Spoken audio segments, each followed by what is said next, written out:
MIARI est le réseau national des communautés gérant localement les ressources marines à Madagascar. Le réseau a comme mission de faciliter les échanges entre les communautés de pêcheurs. Il a été créé en 2012 et plus de 200 communautés l'ont rejoint depuis.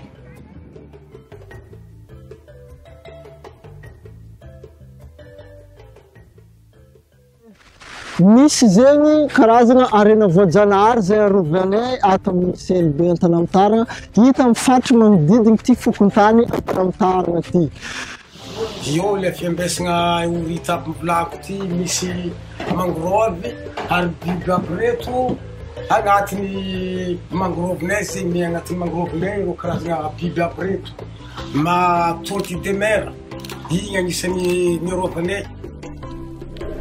Conscients de l'importance de la conservation de leurs ressources marines, les pêcheurs participent activement à la préservation de la faune et flore aquatique avec l'aide des ONG locales. Les communautés créent des réserves permanentes et non permanentes pour réguler la pêche en période de reproduction. Ils contrôlent la taille des filets pour éviter de pêcher des poissons trop petits. Ils protègent également la mangrove en limitant les coupes utilisées pour construire les habitations. Enfin, ils récupèrent des sachets plastiques sur la plage pour sensibiliser à l'environnement. Chaque LMMA et CLB s'organise et gère ses ressources grâce au DINA.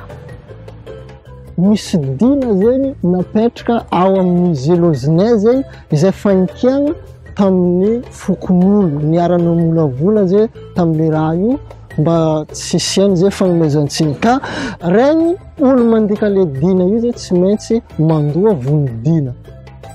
Madagascar a 5000 km de littoral, donc les pêcheurs ils sont isolés.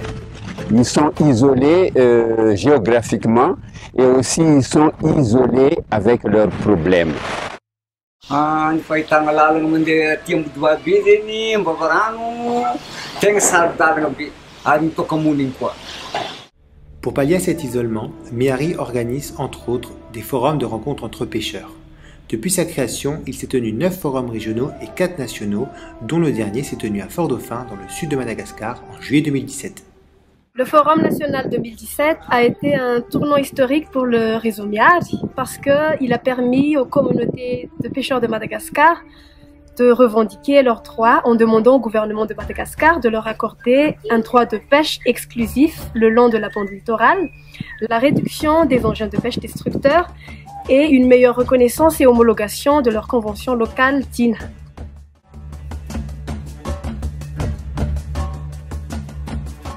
Ny zava-dehibe ny MIARI voalohany ny fahitako zegny fampafantarana LMMA eran'ny Madagasikara. Ohatry hoe tsy fankafantatra ny LMMA eran'ny Madagasikara koa tsy nisy teo ny MIARI. Igny voalohany igny. Ny zava-dehibe ny MIARI koa zegny ny MIARI zegny dia nafaka namory LMMA eran'ny Madagasikara tagny Fort-Dauphin. Ke ny fanakalotrikefa ny LMMA eran'ny Madagasikara izy io hoe tsy fankahozo. Zay izy io ty, zay fatra Dego ty, mahafalitra mpanjono jiaby manerana Madagasikara, vokotra avy amin'ny MIARI mampifagnatony zahay, ary MIARI mahafaka mampifagnatony zahay amin'ny fatra raiky na région raiky na zay tany Kaelo zay zegny mba ahafahanay magnano tapa-kevitry hombonana. Indray mandeha MIARI mikaiky zay mpanjono jiaby manerana Madagasikara avy tany efa napahan-kevitra. Ny raha ny hitako tany zegny na liagna za zegny tiako zegny mba voalohany zegny mba hahay ivolagna voalohany iaragna amin'ny olo zegny ary iaragna amin'ny manam-pahafagna koa zegny ia fanjakana ia mba hagnentana vehivavy mba tsy salasala zegny kafa resaka volagnina zegny mba tsy salasala ivolagna ia boka eo koa zegny mba hagnentana vehivavy zay tseliky managna hetaheta zegny amin'ny amfanitagnana zegny ia tokony atao koa zegny mandresy lahatra riavako mbola tseliky agnatin'izy ty.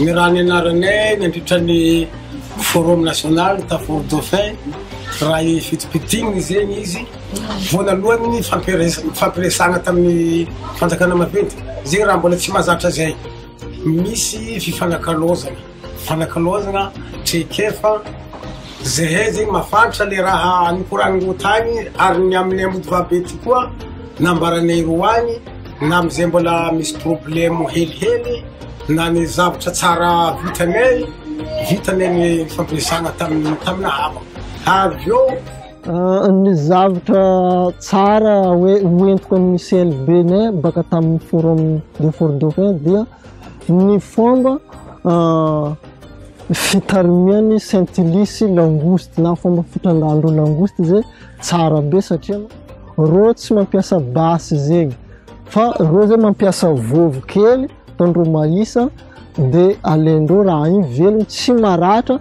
ary azondrô tarmia ke igny zegny agnanaovana le raha bon koa faharoeny amizay zegny tany Fort-Dauphin koa nahitako fa misy karazana ataondrô velondriaka élément velondriaka zegny misy système zay andesindrô mitarimy dingadingana igny koa zegny isan'ny zavatra tiako appliquegna aty aminay zay resaka fitarimagna dingadingana io zegny fahatelony fananganana bureau national ny miary igny tegna zava-dehibe Miary a multiplié les rencontres que nous, les autorités locales d'Antananarivo, ont fait.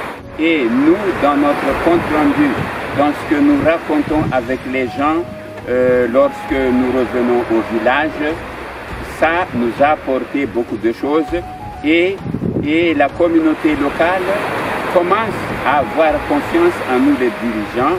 Mba misy le angatanay zegny lera misy fivoriana mba mitondra viavy karaha za zegny mba hivolagna karaha tany zegny zay maro miboaka tany hafa tany misy zay taty vitsy ia mba tiako zegny mba misy viavy zegny mba hiaraka aminaka zegny kafa misy fivoriana.